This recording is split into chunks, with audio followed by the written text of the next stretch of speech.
Welcome back to the deep dive. Today, we're pulling back the curtain on something that often feels a bit, well, jargon heavy. Machine learning models. Yeah. You hear terms like linear regression, decision trees, neural networks, and, maybe your eyes just glaze over. Oh, absolutely. It happens. You're definitely not alone if you feel that initial overwhelm. We're here to try and make some sense of it all. Exactly. And look, we get it. These terms, they can sound really intimidating, almost like they're just for, hardcore data scientists. Right. But our mission here for this deep dive is really to demystify these tools. We want to translate them into concepts, examples you can actually relate to. Okay. The goal isn't for you to memorize, complex math formulas. Not at all. Good. It's about giving you that practical knowledge, maybe the intuition, to understand which tool fits which problem. It's really about empowering you so you can look at a challenge and think, okay, this might be the right AI approach for that. Yeah, I hear people throw around AI or machine learning all the time like it's just one big sort of magical thing. Mm-hmm.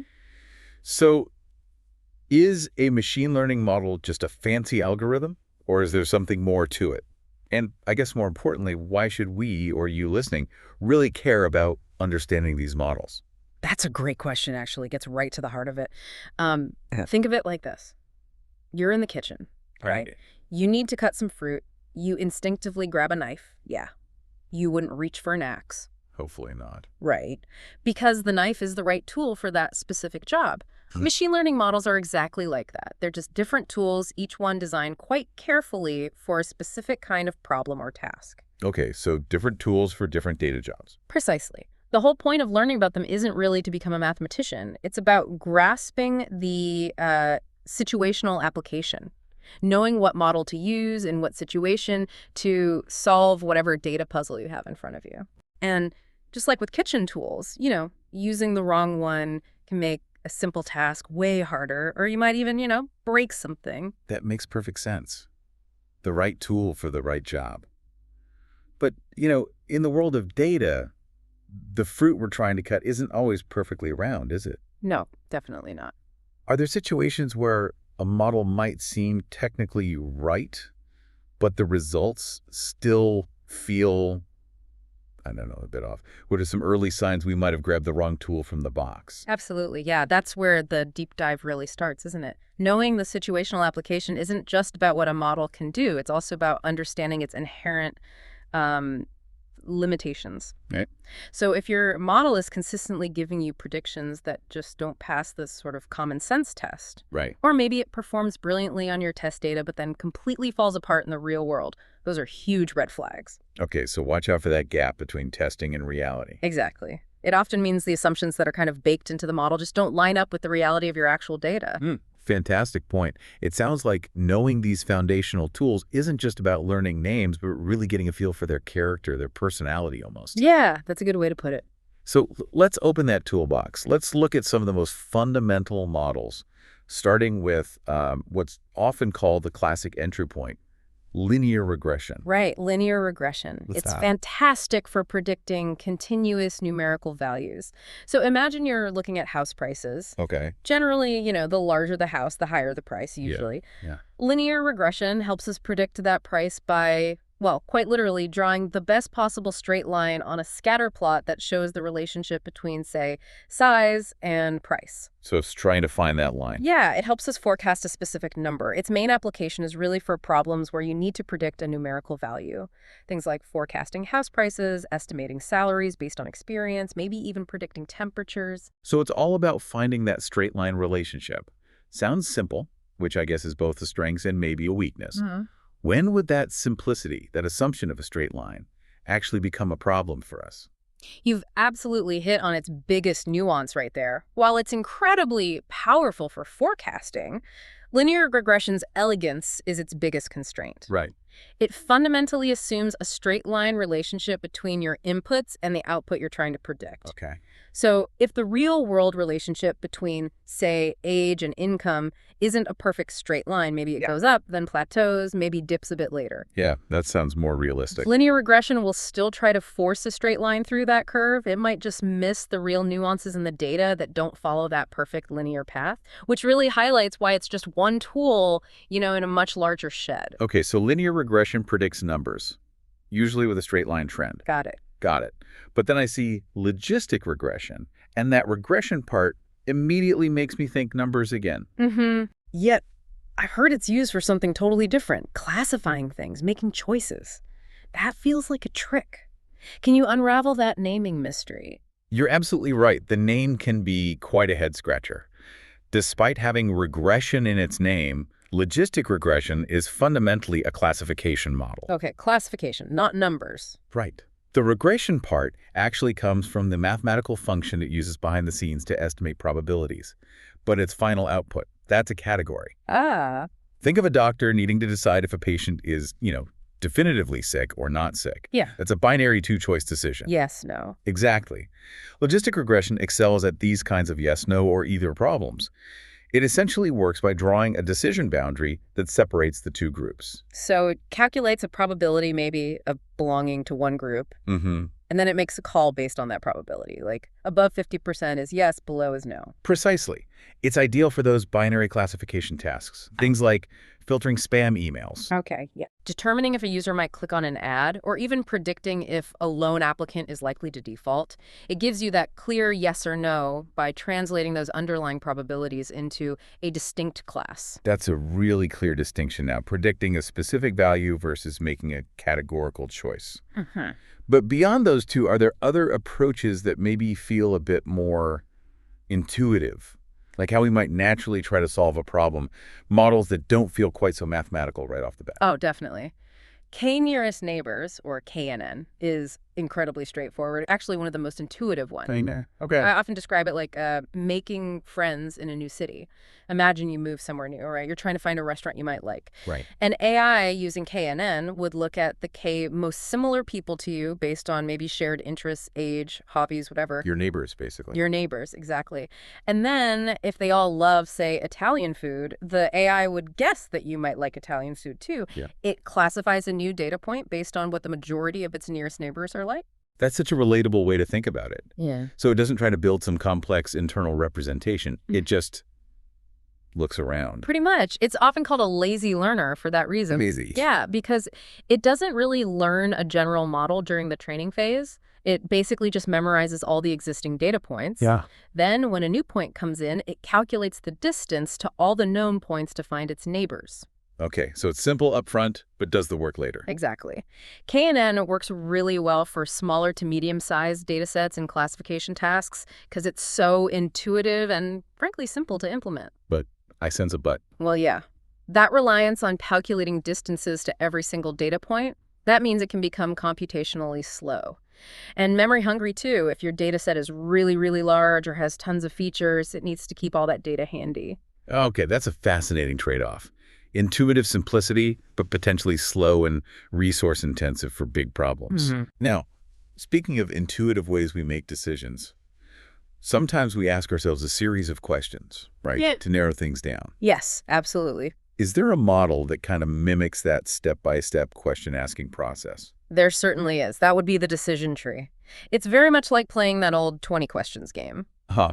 The AI basically keeps asking a series of yes or no questions based on the features in your data. Like, is this house over 100 square meters? Blah, Does it have blah. a garage? Is it in this specific zip code? It keeps breaking down the problem step by step, creating these branches based on the answers. Following a path down the tree. Exactly, until it arrives at a final decision or prediction at the end of a branch, a leaf node.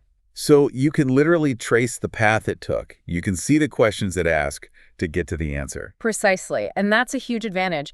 The big pros here are that they're very intuitive, and that whole decision-making process is incredibly easy to understand and explain. Interpretability. Huge for interpretability, especially in fields like, say, healthcare or finance, where understanding why a decision was made is often just as critical as the decision itself. You can audit the logic. Makes sense. But what's the catch? The downside, yeah. Individual decision trees are quite prone to something called overfitting. Overfitting. Okay, what's that mean in practice? It means the tree can become too specific to the training data it learned from. It essentially ends up memorizing patterns, maybe even noise, that are unique to that specific data set and aren't really generalizable. So it learns the training data perfectly, but But then it performs poorly on new, unseen information because those specific memorized patterns don't show up. I Oh. remember working on a project predicting customer churn. Our first decision tree was so perfectly tailored to our historical data, it was practically like memorizing individual customer quirks. Oh, wow. Then, when we tried to use it in the real world with new customers, it was completely lost because they didn't fit its overly specific rules. Right. Overfitting sounds like a major hurdle for something so intuitive. So how do we get the best of both worlds? How do we keep that traceable decision-making, but without the risk of it becoming too specific and fragile? Okay, great question. That's where the random forest comes charging in to the rescue. Random forest. Okay, sounds intriguing. It's a really powerful ensemble solution. Ensemble just means it combines multiple models. So instead of relying on just one single potentially overfitted decision tree, Yeah. random forest uses many decision trees. We're talking about a whole forest of them. Hence the name. Exactly. Each tree in the forest makes its own prediction based on a random subset of the data and features. And then they all kind of vote to determine the final outcome. They vote. How does that work? Well, for classification problems, it's usually a majority vote. Whichever class gets the most votes from the individual trees wins. For regression, where you're predicting a number, it might average the predictions from all the trees. So it's like having a diverse council of slightly different trees, and you take their collective wisdom. That's a perfect analogy. This collective wisdom, this aggregation of many trees, leads to much more stable and crucially more accurate results. It effectively cancels out or averages out the overfitting problem that a single decision tree might struggle with. How so? Because the errors and the specific biases of individual trees tend to cancel each other out when you average over a large number of them. It's much more robust. That makes a lot of sense. Strength in numbers. Definitely. Random forest is highly versatile. You can use it for classification and prediction problems. And it's particularly effective when you're dealing with tabular data, the kind of data you find in spreadsheets and databases. Makes it a real go-to choice for many practical applications. That's brilliant. A robust solution building on the intuitive tree idea. Okay, let's shift gears a bit. What if we have a classification problem, but the main goal is to find the absolute best, clearest dividing line between different groups? Is there a model that's really optimized for finding that optimal boundary? Yes. You're likely thinking about the support vector machine, or SVM. SVM. The core idea behind SVM is this. Imagine you've got two distinct groups of data points plotted out. Let's stick with cats and dogs on a 2D graph. Okay. SVM's job is to draw the best possible line to separate these two groups. But here's the key thing. It doesn't just draw any line that separates them.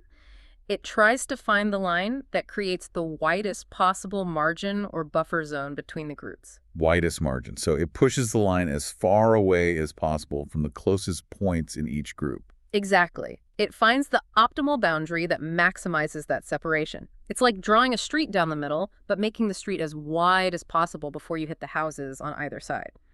Those closest points, by the way, are called the support vectors. They support the position of the boundary. Got it. And you mentioned a hyperplane earlier when we were chatting. How does that fit in? Is that just a fancier line? Pretty much. Think of it like this. Separating two groups on a flat piece of paper, you use a line, right? 1D boundary in 2D space. If those points were floating in a 3D box, you'd need a flat sheet, a plane to separate them. That's a 2D boundary in 3D space. Okay. A hyperplane is just the general term for that separating boundary when we're dealing with data that has more than 3 features dimensions we can't easily visualize. It could be a 10-dimensional plane separating data based on 11 features. It's just the n1-dimensional boundary in n-dimensional space. Okay, so it's the concept of the optimal dividing boundary scaled up to complex data. Exactly. SVM is excellent for classification problems, especially when you have a reasonably clean data set, maybe a moderate number of features, and there's a fairly clear margin between the classes. It's known for being quite robust when the classes are well separated. What are the downsides? Well, it can be computationally intensive, especially with very large data sets, and it can be quite sensitive to noise or outliers if your data points from different categories overlap significantly. Choosing the right kernel, the mathematical function used to define the hyperplane, can also be tricky. Right. No silver bullet, as always. Okay, and now, let's talk about what many consider the real cutting edge of AI. The stuff we hear about constantly in the news, powering incredible advances. Neural networks. How do these fit into our toolbox? What makes them so special? Neural networks are truly fascinating. They're models designed specifically to mimic the structure and, importantly, the function of the neurons in the human brain. Mimicking the brain. Okay. Data gets fed through many interconnected layers. Each layer consists of artificial neurons that process the information and pass it on. As the data moves deeper through these layers, each layer extracts different, progressively more complex features from the data. So it learns in stages. Yeah, exactly. It starts simple, maybe detecting edges in an image, then shapes, then combinations of shapes, until eventually it can recognize a complex object. This process ultimately leads to a highly complex judgment or prediction. And how does this relate to deep learning? We hear that term all the time, too. Great question. Neural networks are the fundamental building blocks of what we call deep learning. Oh, okay, they're the bricks. They're the bricks. Deep learning essentially refers to using neural networks with many layers, hence deep. So it's not just one network, but a stack of them that makes it deep. Can you elaborate a bit more on what deep really means there? Think of it exactly like building with Lego blocks. A single neural network layer is like one type of block, maybe capable of recognizing simple patterns. Deep learning happens when you stack many, sometimes hundreds, of these layers on top of each other. Okay. This depth allows the system to learn a hierarchy of features. Lower layers learn simple things. Higher layers combine those simple things to learn much more abstract and complex concepts. Just like our own brains process visual information from detecting light and edges to recognizing faces and understanding scenes.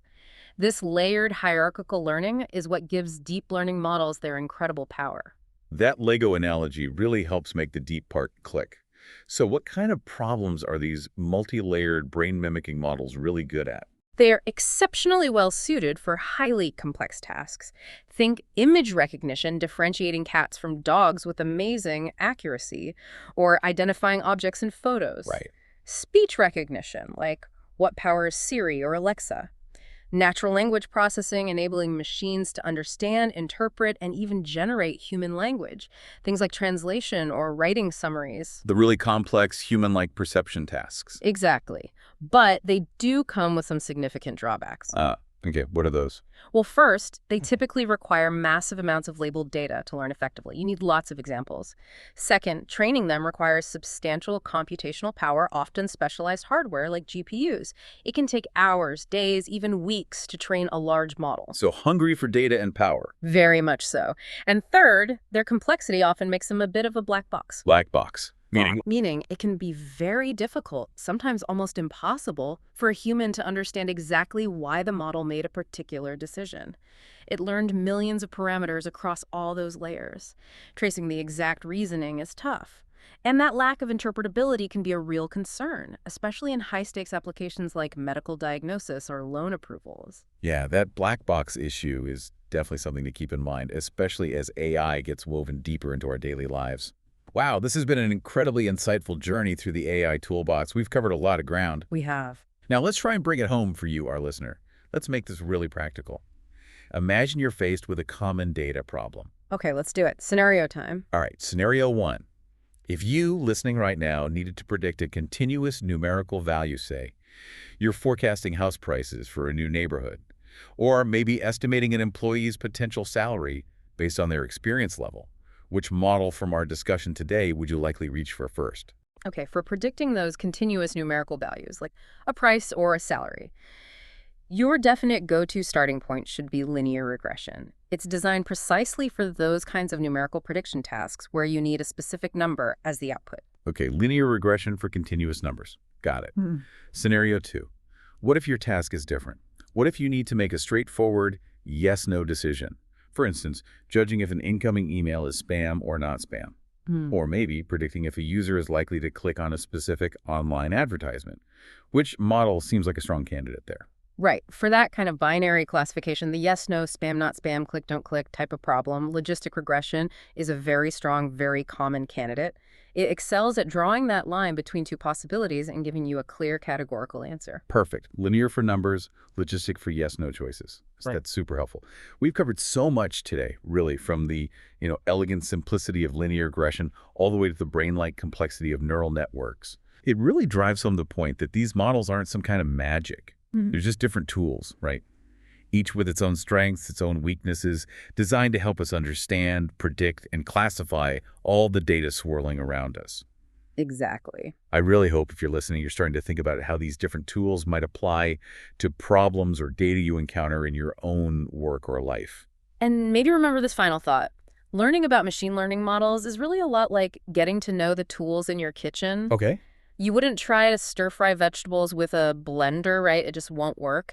And, trying to blend a smoothie in a wok is probably going to end in disaster. Absolutely. But if you have the right tool for the right job, suddenly everyone has the potential to become a master chef with their data. The key is really knowing which recipe, which data problem calls for which specific instrument. That's a perfect way to put it. A data master chef. I like it. And speaking of building expertise and understanding layers, join us next time on the Deep Dive. We're going to unpack what is deep learning even further. Yeah, building on those neural networks. Exactly, using that vivid analogy we touched on. Wisdom built with blocks. We'll explore how stacking those layers creates truly intelligent, sometimes surprising systems. You won't want to miss it. Looking forward to it. Until then, keep learning, keep questioning, and keep exploring how these powerful models are shaping our world. We'll catch you on the next Deep Dive for more insights. Thanks for tuning in.